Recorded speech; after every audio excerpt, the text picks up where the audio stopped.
Today we're diving into the world of satellite TV and showing you how to connect your dish TV receiver to your RCA smart TV. Whether you're a new subscriber or just looking to streamline your setup, I've got you covered.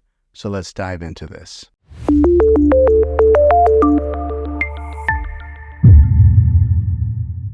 First things first, let's gather our tools. You'll need an HDMI cable to connect the dish TV receiver to your smart TV. Make sure you have one handy before we get started. Next, locate the HDMI port on your smart TV. It's usually labeled as HDMI or HDMI in. Simply plug one end of the HDMI cable into the HDMI port on your dish TV receiver and the other end into the HDMI port on your smart TV. Once the cable is securely connected, power on both your smart TV and your dish TV receiver. Your TV should automatically detect the receiver and display the dish TV interference. Now use your TV remote to select the correct HDMI input. This will vary depending on the TV model, but it's typically labeled HDMI 1, HDMI 2, and so on. And just like that, you're all set.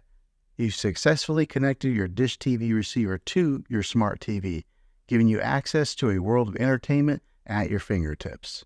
If this video was helpful, go ahead and click a thumbs up on it. Go ahead and subscribe to my channel. I make tech videos all the time, and I'd love to have you back in the next one. Take care.